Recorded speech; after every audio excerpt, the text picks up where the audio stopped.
One of the things I absolutely love about living in a foreign country and learning a foreign language is the exposure it gives me to new ideas and concepts. In this video, I would like to share with you 5 concepts which have given me a deeper understanding of the German language and general society at scale. Number 1, the concept of Feierabend. Many would argue that Feierabend is just a German word. However, I would argue that this is a game-changing concept that can really shift your mind away from work and towards downtime more rapidly. Feierabend is used to mean finish work, clock out, leave the office, pack it in, end of the day. And as you can see, we don't really have an accurate or succinct translation in English. The reason why I think this is such a powerful concept is that broken down, Feier means celebration and Abend means evening.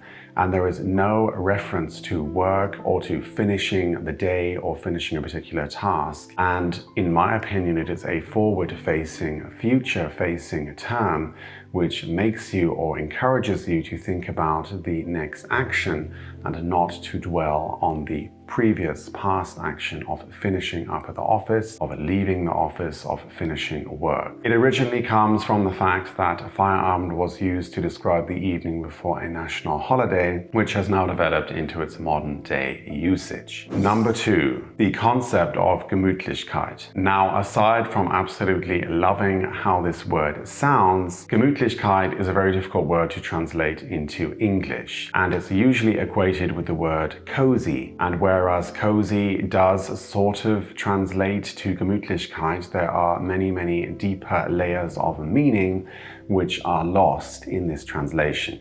The reason I think Gemütlichkeit is such a powerful concept and that I'm really very grateful for having been able to understand this a little bit better is the fact that it's not just cozy, it's not just warmth and security and contentedness and satisfaction and comfortableness. It is also sort of referring to a much deeper sense of belonging and maybe even a deeper sense of sort of personal fulfillment and satisfaction. And this is something we don't really have in English. We need to use different words or sentences to describe this kind of feeling, the sense that we belong or the sense that we are feeling fulfilled in that given current moment. And I think it is a very important concept, especially in today's day and age where many of us do not feel that we really belong or that we are fulfilled. Now, it is not a term or a concept unique to Germany. The Dutch have this term and the Danish as well also use this concept in their language and daily life, but I am very grateful to have been able to gain a deeper understanding of this concept. Number 3, the concept of responsible social conformity. Now, this is really a big one, and I don't have a fully formed opinion on what is really most useful for us as individuals, but that is kind of one of the reasons for this YouTube channel, that you and I can explore language, culture, and concepts, and hopefully help each other to expand our mindset and come into contact with new ideas. So what I mean by this, what I mean by responsible social conformity, is the fact that things are sort of done with the focus on the community and the society rather than the individual. What I've really noticed in Germany is the focus on the effect of individual actions on the society at large. And a lot of things that I talk about here on channel and sort of cultural differences between the UK, the US and Germany stem from this overarching philosophy that the community and the society is more important than the individual. So, just silly cultural differences like not being able to have a barbecue at home, or no loud music, or no renovations on a Sunday evening, or no stone gardens, or all that kind of thing really does stem from the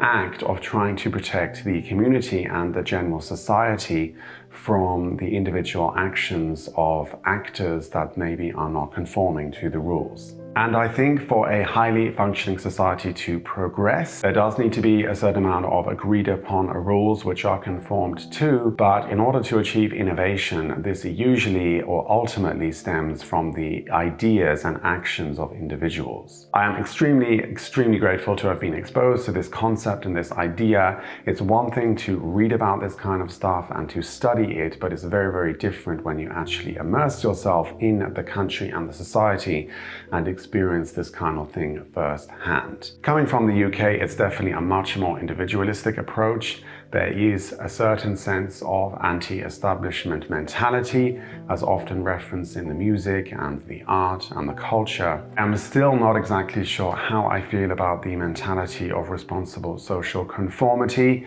I can see positives, but I can also see drawbacks with this approach to life in general. Number 4, the concept of zeitgeist. This is a word that has really become very common and become popularized in the English language.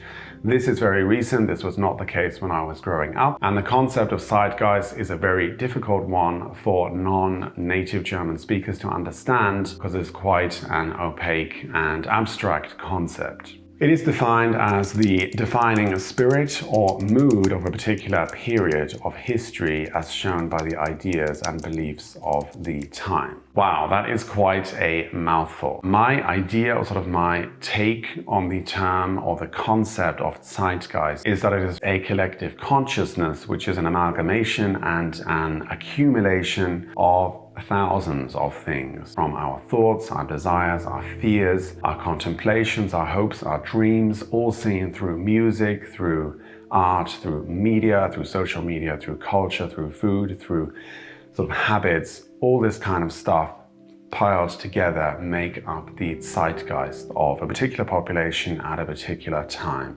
And I think it is really a concept that helps you maybe to think a little bit more outside yourself. Again, more focused on the bigger picture, the society at large, and not just inwardly focused on yourself, your own problems, your own hopes, your dreams. It can help you to contextualize what you are thinking and feeling if you know, or if you have a sense or a feeling of what a lot of other individuals, and then that makes up the society of what sort of the current trending thoughts, hopes, desires and dreams are at any given time. Number 5, new horizons.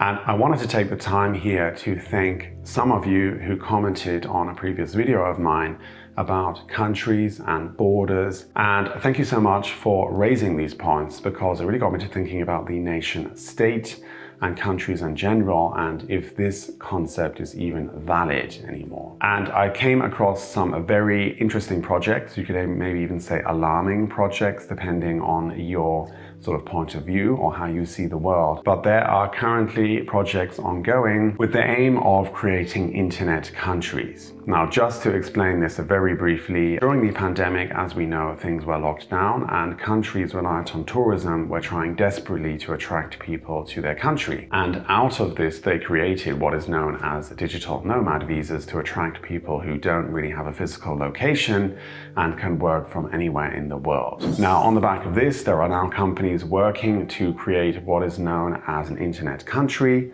And really, I think the goal, the problem they are trying to solve here is the problem of birthplace and the fact that you can never choose your passport. It really just depends on luck and coincidence which country you happen to be born into. So it's very early days, but the focus, the goal of these companies is to create a sort of maybe passport, create a system. This is then based off your skills, of your abilities, your ability to create wealth, and not where you are born. So it's a lot easier to change or acquire skills than it is to sort of change the place of birth or change your country. If you want to check out the video that I was referencing earlier about things that still surprise me about Germany, that's here, check that out. But thank you so much for watching, thank you for supporting me, thank you for commenting on my videos. I really do enjoy it. It really sort of actually helps to expand my mind, and I hope we can continue to do this in the future. That's it for today. Thank you so much. Take care and bye-bye.